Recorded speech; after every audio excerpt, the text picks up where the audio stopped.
En Grande-Bretagne, on n'avait pas vu un hiver aussi pluvieux depuis 250 ans.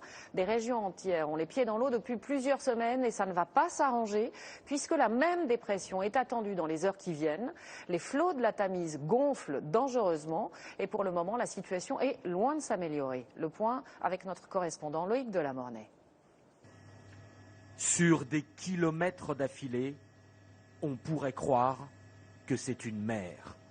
Sous ces étendues d'eau, il y a pourtant bien des champs, des routes, des maisons. Aujourd'hui encore, les prévisions annoncent qu'une tempête devrait déverser en une journée l'équivalent d'un mois de pluie. Après une réaction tardive, la mobilisation est aujourd'hui à son maximum avec les grands moyens, ces pompes géantes. C'est la plus grosse pompe mobile du monde. Si vous regardez derrière moi, normalement, il nous faut un mois pour monter une opération comme ça. Là, on l'a fait en moins d'une semaine. Ces canalisations vont être placées sur des dizaines de kilomètres pour évacuer l'eau vers la mer. Critiqué pour avoir réduit les budgets des agences environnementales, le Premier ministre David Cameron a demandé l'aide financière de l'Europe alors qu'il s'est engagé à tenir un référendum sur le maintien du Royaume-Uni dans l'Union.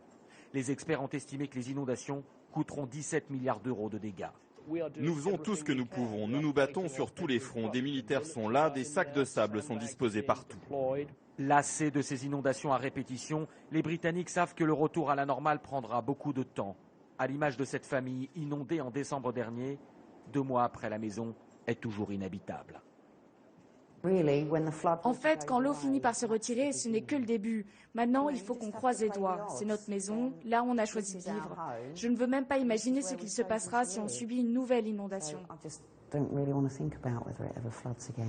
Les Britanniques ne sont donc pas au bout de leur peine. Après cette nouvelle tempête prévue aujourd'hui, une deuxième devrait suivre ce week-end, une troisième la semaine prochaine. Et le gouvernement britannique a prévenu, certains sols sont tellement gorgés d'eau, comme ici, que des inondations pourraient perdurer jusqu'au mois de mai prochain, dans 3 mois, avant qu'elles ne disparaissent et ne s'écoulent définitivement.